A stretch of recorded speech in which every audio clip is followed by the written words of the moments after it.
Fala pessoal, tudo bem com vocês? Chega mais, eu sou o Chico Garcia, inscreva-se no canal e vamos juntos. Fica aqui, enfim, tem jogado mais agora do que há algum tempo, isso dito por pessoas do futebol feminino, inclusive do Arthur Elias, que agora tá levando, obviamente, uma base do Corinthians para a seleção feminina, mas também vai ter um olhar mais globalizado.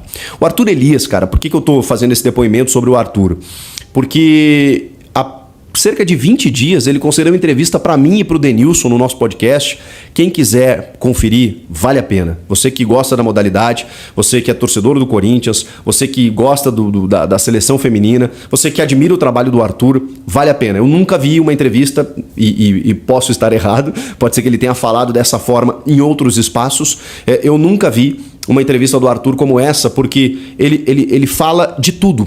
De como foi o começo, do porquê a escolha do futebol feminino, do porquê várias situações, de como o seu trabalho, a sua metodologia, é muito legal. Se você der uma busca lá, Denilson Show, no canal do Denilson lá, vai ter as últimas entrevistas lá. Tem recentemente o Diego Ribas, um pouco mais para trás ali o Rica Perrone, depois o Igor lá do Flow, e acho que na sequência ali talvez o Caio Ribeiro e o Arthur Elias. Cara, o Arthur Elias, ele começa com 20 e poucos anos, né, no time da USP, cara.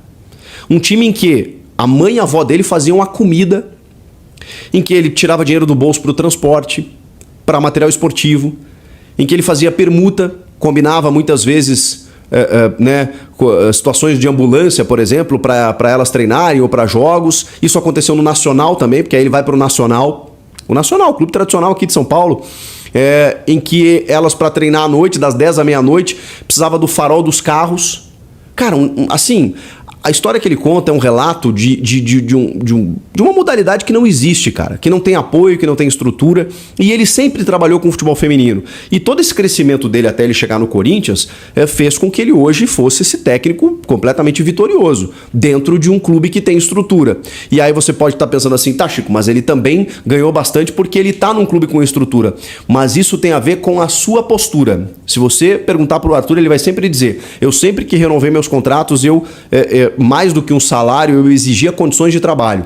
Eu fico aqui mais um ano, mas eu preciso melhorar a questão da fisioterapia, eu preciso melhorar a questão da rouparia, eu preciso melhorar a qualidade dos gramados, eu preciso melhorar o centro de treinamento, eu preciso dar estrutura para essas meninas, qual é a condição que nós vamos ter para elas, qual é a peneira, como é o acesso, onde é que a gente vai poder garimpar essas meninas para ter mais competitividade. Então o Arthur, ele é um pilar, cara, desse futebol feminino. Porque ele foi crescendo, se desenvolvendo como profissional e desenvolvendo a modalidade. E quando você pergunta por que o futebol feminino, ele responde exatamente isso. Porque no futebol masculino, você termina a carreira de atleta, você vai fazer um curso, você vai começar lá na Série D, na Série C, demora 3 meses no máximo, você é demitido, então você não tem processo. No futebol feminino, ele disse que teria a possibilidade de, além de se desenvolver e desenvolver a modalidade, ele foi muito visionário nesse sentido, ele também teria a possibilidade de implementar as suas ideias. Indo para o masculino, ele ia começar como auxiliar. Então ele teria que implementar as ideias dos outros. Então seria um processo muito mais demorado. Curioso isso, porque você chegaria numa modalidade muito mais bem estruturada, valorizada, inclusive, e ele escolhe algo que ninguém escolheria. Inclusive, ele fala nessa entrevista, né, que as pessoas próximas diziam, você tá maluco, cara? Futebol feminino não existe no Brasil. Não tem apoio, não tem estrutura. E ele foi lá, né, capinando onde tudo era mato, juntamente das meninas, evidentemente, até chegar no ápice, que é treinar a seleção brasileira, que estará em ótimas mãos. A gente não sabe se ele vai ganhar uma Copa do Mundo, a gente não sabe se ele vai fazer um bom trabalho, não tem como saber.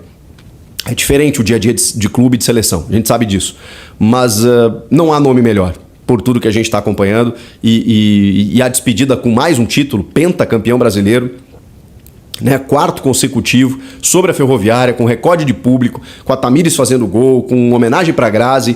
Que dia histórico, meus amigos. Parabéns às bravas do Timão, ao torcedor do Corinthians. A gente viu a história acontecer diante dos nossos olhos.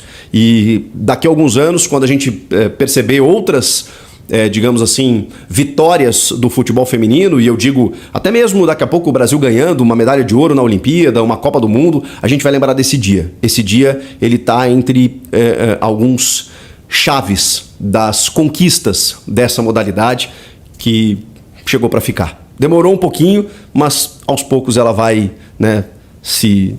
Salve, torcedor corintiano, tudo bem com vocês? É isso aí, meus amigos. Espero que vocês tenham gostado muito aí desse vídeo. Se você gostou do vídeo, deixe aí seu like, seu comentário. Se inscreve no canal, sou Vai Corinthians, para fortalecer aí o nosso canal corintiano. Um forte abraço, até o próximo vídeo.